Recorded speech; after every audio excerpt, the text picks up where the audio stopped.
আমাদের রেমিটেন্স বয়কটের আওয়াজে হাসিনার কুত্তা পলক ওর গোয়ারগু শুকায় গুটা হয়ে গেছে, এক হুঙ্কারে কাপড় নষ্ট করে ফেলছে। শুনেন, আমাদের প্রবাসী ভাই বোনদেরকে অনুরোধ করব, তারাও হয়তো আমাদের টেলিভিশন মিডিয়ার মাধ্যমে আমার বক্তব্য হয়তো শোনার সুযোগ পাবে। তারা রেমিটেন্সটা পাঠাবে, তাদের রেমিটেন্সটা অর্থ পাঠানোর যেন ব্যাংকে কোনো সমস্যা না হয়, তার জন্যই কিন্তু আমরা আমাদের ব্যাংকিং এবং যে কমার্শিয়াল যে এরিয়াগুলো আছে এগুলোকে প্রাধান্য দিচ্ছি। ফলে আমরা দিচ্ছি ধরেন ব্যাংক পাড়া, আমাদের কূটনৈতিক পাড়া, আমাদের বাণিজ্যিক এলাকা এবং মিডিয়া এলাকা। সো এই ধরনের কর্মকাণ্ড কিন্তু পরিকল্পিতভাবে করা হচ্ছে আমাদের প্রবাসী কর্মী ভাই বোনদের বিরুদ্ধে, ষড়যন্ত্র হচ্ছে। শুধু আওয়াজ দিছি তাতে এই অবস্থা, তাইলে শুরু করলে কি হবে বুঝেন? শুরু করে দেন, পলক শেখ মুজিবকে ছাইরা আপনারা আব্বু ডাকবে। এবার আসেন আর্মির প্রসঙ্গ। আপনারা যারা আমার ভিডিও দেখেন তারা দেখছেন যে আমি আর্মি সম্পর্কে একটা খুব সফট অবস্থান নিতাম, ডরে না করলে পিনাকি কোথা তালা ছাড়া আর কাউরে ডরায় না, বরং আর্মি আমারে ডরাইতে পারে। আমি আর্মির প্রতি কেন সফট ছিলাম তার কারণ আমি ব্যাখ্যা করছি আপনাদের মনে না আছে কিনা জানি না। এই যে এই ভিডিওতে ওই যে 12 ফিল্ড আর্টিলারির এক সৈনিক মালিক ভাইয়ের গল্প বলছিলাম। এর আগে আমি অনেককে দেখছি যে আমার ঘনিষ্ঠ প্রিয়জনদেরকেও আর্মি নিয়ে আমি কিছু কইলে কিছু লিখলে ফেসবুকে রাগ করতে দেখছি আমার সাথে। বাংলাদেশে তো একসময় আর্মি নিয়ে কিছু কই যেত না, কিছু হইলেই ওই একটা বাক্য ইউজ করতো কিন্তু ওরা, হ্যাঁ, টেকেন টু টাস্ক, মানে কাউরে ধরে পেটাবে আর্মি। হ্যাঁ, মানে কারো কিছু অপছন্দ হইলে সে কয় যে he should be taken to task. যাই হোক, আমাদের আর্মি নিয়ে পুতু আচরণের জন্য একেবারে গেছে স্পয়েলড হইয়া, বাচ্চারা যেমন স্পয়েলড হয়ে যায় এই আর্মি ইনস্টিটিউট হিসেবে স্পয়েলড হয়ে গেছে। 111 করে যে ইন্ডিয়ার হাতে তুলে দেওয়া হয়েছে বাংলাদেশকে, 111 কে করছে? আর্মি তো না। 2018 সালে স্ট্রাইকিং ফোর্সের নামে পাহারা দিয়ে নৈশ ভোট করতে দিছে কে?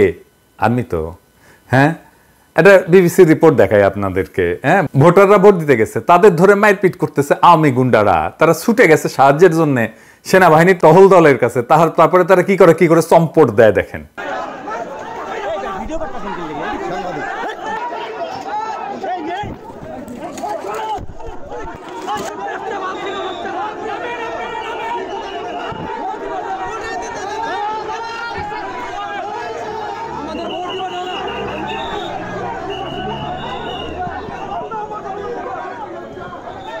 তো এরা তাহলে কি জন্য নামছে মাঠে? কি জন্য নামছে? গাড়ির তেল কেন খরচ করছে? এই ট্রুপস নিয়ে কেন নামছে? ওই ঘটনা, ওইটা দেখার পরে এই সেনাবাহিনীর উপরে মানুষের রেসপেক্ট, ভালোবাসা সব গেছে, 50% চলে গেছে। আর এখন এইবার বাকিটা গেছে। হ্যাঁ, আমরা আরো ভালো করে যাওয়ার ব্যবস্থা করে দেবো। তো লজ্জা লাগে না ভাই যান আপনাদের?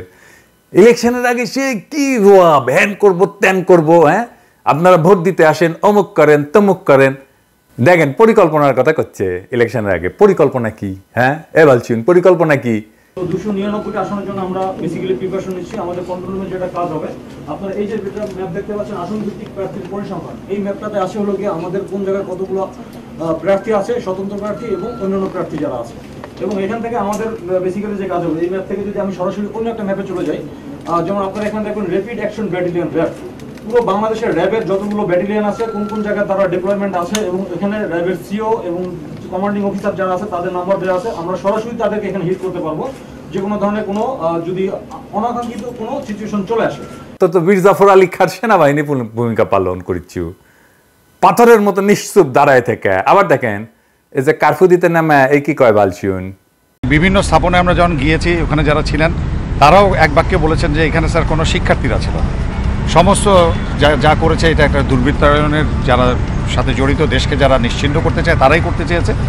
সেই পরিপ্রেক্ষিতে আমরা দেশের সম্পদ রক্ষার্থে আমরা নিয়োজিত হয়েছি এবং আমাদের সম্মানীয় সেনাবাহিনী প্রধানের নির্দেশে আমরা এই দুর্বৃত্তকে সমূলে মানে নির্মূল করার জন্য যা করা প্রয়োজন আমরা সেটা করছি।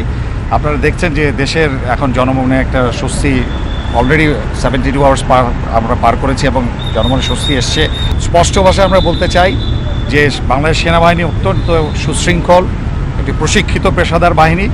আমরা আমাদের কার্যপরিধি সম্বন্ধে আমরা জানি এবং যে উদ্দেশ্যে আমরা এসেছি যে দুর্বৃত্তদেরকে নির্মূল করা এবং জনমনে স্বস্তি ফিরে নিয়ে আসা, সেটা আমরা ইনশাল্লাহ পুঙ্খানুপুঙ্খভাবে করব এবং জনমনে দ্রুতই স্বস্তি ফিরে আসবে বলে আশা করি। শুনেছেন দুষ্কৃতিকারী নাকি আমাদের ছেলেরা? কয় ওরা শিক্ষার্থী না তো সারা দেশে মায়েরা বাবারা নামছে না? এই যে রিক্সাওয়ালার ছেলেটা তো মারা গেছে। আমি হলে কি করব রে? আমি হলে কি করব? সন্তানটা গেছে কামইরা। ওরে আল্লাহ, আরে আল্লাহ রে, আমার বাসা দিয়ে আমরা আমার গোলাড়ারে বাইরে লাইছে রে ভাই। নাম্বার আছে, ওর পিছনে নাম্বার আছে নাকি? আল্লাহ রে, ফোন দেন, ফোন দেন, নাম্বার আছে। আল্লাহ রে, আমার গোলাড়ারে নাম্বারে ফোন দেন। তো সে নামবে না? ছেলেগুলি খেলে ছেলের নিরাপত্তার জন্য সে নামবে না? সে দুষ্কৃতিকারী হয়ে গেল? হ্যাঁ, ফাজলামি সুদা। এই বলছেন দেখ, এই যে ছাত্রলীগ পুলিশের সাথে থেকে রাস্তায় রাস্তায় গুন্ডামি করেছে, পুলিশ পাহারা দিচ্ছে, এটা দুষ্কৃতিকারী না? হ্যাঁ, রাস্তা রাস্তায় অস্ত্র হাতে কারফিউর মধ্যে ছাত্রলীগের টহলের ভিডিও আছে, এগুলো দেব আস্তে আস্তে। ফাজলামি করো জনগণের সাথে। হ্যাঁ, বালচুনের বাচ্চা বালচুন। এবার আসেন আর্মির অপরাধ কি এটা দেখি। আর্মি 3টা মারাত্মক অপরাধ করেছে। তারা জাতিসংঘের লোগোযুক্ত হেলিকপ্টার আর আর্মার্ড পার্সোনাল ক্যারিয়ার ইউজ করেছে। এটা সে পাইছে জাতিসংঘের সাথে হওয়া একটা কন্ট্রাক্টের অধীনে, যা শুধুমাত্র জাতিসংঘের ম্যান্ডেট পাওয়া অপারেশনে ব্যবহার করার জন্য। তো এটা কি জাতিসংঘের ম্যান্ডেট পাওয়া অপারেশন ছিল এই কারফিউ, হাসিনার কারফিউ? এটা কি জাতিসংঘের ম্যান্ডেট নিয়ে করা? মিনিমাম প্রফেশনালিজম যদি থাকতো এই কাজ কেউ করে না। এই মাথার মধ্যে বুদ্ধি, এই যে কয় না বুদ্ধি হাঁটুত, হাঁটুত না তো করে গোড়ালিত গ্যাস হ্যামসে বুদ্ধি মাথাত। এই ঘিলু নিয়ে আর্মিগিরি করো? হ্যাঁ, তো হাতে তো বন্দুকি দেওয়া উচিত না। মাথার যদি এইরকম এই লেভেলে বুদ্ধি থাকে, ওটা যে নেওয়া যাবে না, এই বুদ্ধি কারো মাথাতে আসলো না। এই হেডম নিয়ে আর্মিতে চাকরি করো? তো জাতিসংঘকে আমরা ছেড়ে দিব? হ্যাঁ, জাতিসংঘের মহাসচিবের নামে মামলা করে দিব যদি কোনো ব্যবস্থা না নেয়। হাউ কাউজা লাগাবো ওরা কল্পনা করতে পারতেছে না। 2 নাম্বার, দেখা মাত্র গুলির অর্ডার গ্রহণ করছে, এটা করতে পারে না। 3 নাম্বার, সে গুলি ছুটছেও, বিশ্বাসযোগ্য প্রমাণ আছে, আমার কাছে ভিডিও আছে, আজকে দিলাম না, টাইম লাগবে। সেই জন্যে আর্মি বারে বারে জনগণের বিরুদ্ধে দাঁড়াইতেছে। আর্মি একটা বিজ্ঞাপন করে না, আমি কে? হ্যাঁ, এ শুনেন না, শুনেন। হ্যাঁ, আমি কে? আমি একজন গর্বিত সৈনিক। আমি অজেয়কে জয় করব। আমার কাছে পরাজয়ের কোনো স্থান নাই। সবাই যেখানে থমকে দাঁড়ায় আমি সেখান থেকে শুরু করি। আমি সব সময় শুনেছেন? তুমি আমার বালডা আর তুমি মির্জাফরের প্রেতাত্মা, যার জন্য আমাদের 200 বছরের গোলামি করা লাগছে। তুমি ইন্ডিয়ার লেসপেন্সার। মইনুল আহমেদ তার চাকরি বাঁচানোর জন্য প্রণব মুখার্জির পা ধরেছিল। আর 111 ঘটায় বাংলাদেশকে ইন্ডিয়ার হাতে বানাইছে, তুলে দিছে কে? ইন্ডিয়ার উপনিবেশ বানাইছে কে? আর্মি তো। তুমি হইতেছে সেই বাহিনী যে 2টা জিনিস ঠিক থাকলে সব ঠিক, প্যাট আর স্যাট। তাহলে তোমরা কেন রেসপেক্ট করবে বা পাবলিক? তার তো কোনো কাজে আসো না। শাসকের যেটা খুশি সেই নির্দেশ পালন করাটা যখন তোমার আদর্শ, তাহলে আমরা যখন শাসক হয়ে উঠবো আমাদেরও আদেশও এইভাবে মানবে। Case finish. হ্যাঁ, তো তোমাদের সাথে আমাদের কিসের খাতির? কোনো খাতির নাই। তুমি চাকর, আমরা মনিব হয়ে থাকবো। তো এখন আমরা কি করব? আমরা আমাদের সমস্ত ক্ষমতা দিয়ে লবি করব যেন বাংলাদেশ আর্মি মিশনে যাইতে না পারে জাতিসংঘের। পুলিশ তো যাবেই না, পুলিশ যেন স্যাংশন খায় সে ব্যবস্থা করব। আপনারা এই যে দরখাস্তে সাইন করবেন, অন্যদেরকে করতে বলবেন। আমি ডেসক্রিপশনে অ্যাপ্লিকেশনের লিঙ্ক দিচ্ছি, আমার ফেসবুকেও থাকবে এই অ্যাপ্লিকেশনের লিঙ্ক। এইটা আমার কোনো উদ্যোগ না, এটা যারা নিছে তাদেরকে আমি ভালো করে চিনিও না। যাই হোক, কিন্তু আমি সমর্থন জানাই, এটা আমার কাছে আসছে, আমি এই সমর্থন জানাই। যত বেশি সিগনেচার জোগাড় করা যাবে ততই এটার ওজন বাড়বে। আপনারা সবাই মিলে সিগনেচার করবেন, শুধু নিজে না, অন্য কেউ সিগনেচার করতে উদ্বুদ্ধ করবেন। আমরা এটা কোটি কোটি সিগনেচার নেব, তারপরে দেখি। এছাড়াও আরো কাজ আমরা শুরু করেছি, বিস্তারিত জানাচ্ছি না। হ্যাঁ, কিন্তু ওদের পেটে লাথি দেওয়ার ব্যবস্থা করা হবে, প্রমিজ। তো মিশন নিয়ে একটা ইন্টারেস্টিং বয়ান আছে কলে, কারা ছড়াইছে জানি না, কিন্তু বলা হয় যে বাংলাদেশ ছাড়া কোনো দেশ তো আর্মি দিতে চায় না জাতিসংঘের শান্তি মিশনে। তাই বাংলাদেশ থেকে আর্মি নিবে না, মানে জাতিসংঘ বরং তেলায় বাংলাদেশ আর্মিকে। দাও দাও আর্মি দাও, আমাদের আর্মি দাও, দাও ভাই দাও, ইনকে করে নাকি তেলায়। আমার কিন্তু অনেকেই কইছে। আজকেও আমার এক আমেরিকান বন্ধুর সাথে ফোনে এটা নিয়ে কথা হইতেছিল, তো সেও করছে যে আরে না না, কেউ তো আর্মি দিতে চায় না, শুধু বাংলাদেশই দেয়, আর 2-1টা ছোটখাটো দেশ দেয় আর কি। বাংলাদেশ আর্মি না দিলে জাতিসংঘ বিপদে পড়বে। হ্যাঁ, এটা একদম মিথ্যা কথা।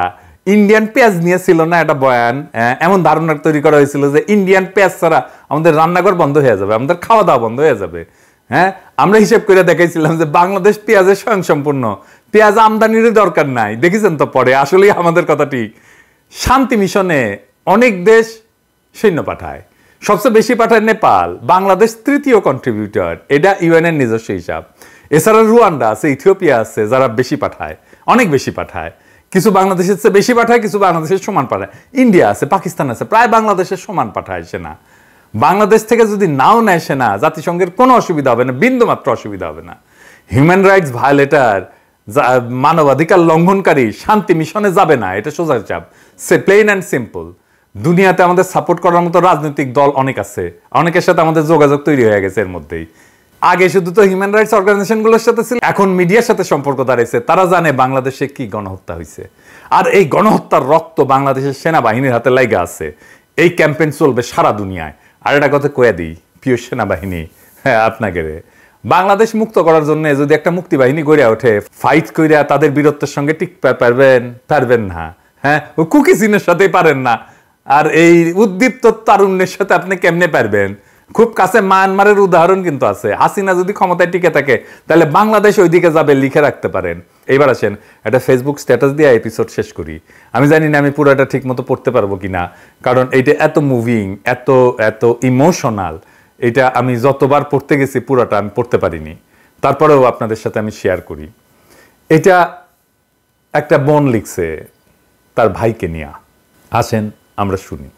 ছবির ছেলেটা আমার ভাই, আমাদের দুই বোনের একমাত্র আদরের ভাই।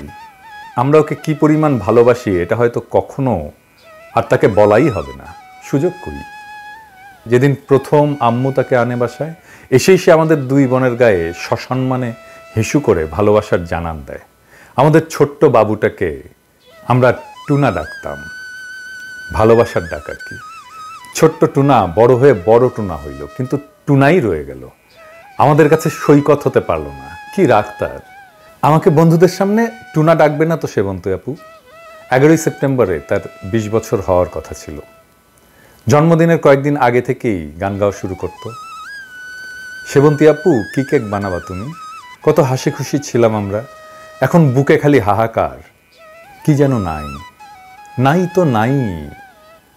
আমাদের কলিজাকে গুলি করে মারা হয়েছে। আমার ফুলের মতো ভাইটাকে ঠান্ডা মাথায় টার্গেট করে মাথায় গুলি করা হয়েছে। বাবার কাছে ছেলের লাশের চেয়ে ভারী এই পৃথিবীতে কিছু আছে? বিচার কাকে দেব? আল্লাহর কাছে দিলাম। আমার আল্লাহ কখনো কারোর সাথে অবিচার করতে পারে না। হাসরের ময়দানে বিচার করবে আমার আল্লাহ। আমি জানি না আমরা আর কখনো মন খুলে হাসতে পারবো কিনা, ওর পছন্দের কিছু খাইতে পারবো কিনা, কখনো সত্যিকারের ভালো থাকবো কিনা, কিচ্ছু জানি না। শুধু জানি আমার ছোট্ট ভাইটা নির্দোষ। সে ছোট্ট একটা বাচ্চা ছেলে যে বীরের মতো বন্ধুকে বাঁচাতে গিয়েছিল। কারণ এটাই তার পারিবারিক শিক্ষা যে কাউকে বিপদে দেখলে সাহায্য করতে হয়। কখনো আর ভাইকে দেখতে পারবো না, জড়িয়ে ধরতে পারবো না, গালে কপালে জোর করে চুমু দিতে পারবো না, আর কখনো বলতে পারবো না টুনা কয়েল ধরায় দে, টুনা পানি দে। আমার ভাই শহীদ। শুক্রবার দিন দুপুর 3:37 আমার ভাইয়ের মাথায় গুলি করা হয়েছে। মুসলমানদের জন্য শুক্রবারের মৃত্যু হচ্ছে স্বপ্ন, আর তার উপরে মহররম মাস। জান্নাতে সবুজ পাখি হয়ে ঘুরে বেড়াচ্ছে আমার ছোট্ট বাচ্চাটা। আমরাও অপেক্ষায় আছি কবে পাখির সাথে দেখা হবে আবার। বিশেষ দ্রষ্টব্য, সবাইকে জানাতে চাই আমার ভাই শহীদ, ও নিষ্পাপ। সবাইকে জানাতে চাই সে কখনো কারো ক্ষতি করেনি। মোহাম্মদপুর স্কুলের ছাত্র, কি নিষ্পাপ ছেলেটা। মেয়েটা একটা ভিডিও দিয়েছিল কয়েকদিন আগে, লিখেছিল বেরু করতে যাই। ছেলেটার শেষ ভিডিও। এমন হাজারো গল্প আসবে আমরা জানি। আমাদের সন্তানদের যারা এইভাবে হত্যা করেছে তাদের ক্ষমা নাই, কেউ থাকুক আর না থাকুক। আমি একা ধারায় ওদের জান কালা কালা করে দেব, এটা দেশবাসীর কাছে আমার শপথ। শেখ হাসিনার এই বর্বর শাসনের অবসানের আগে আমরাও জিরাবো না। ইনকিলাব জিন্দাবাদ।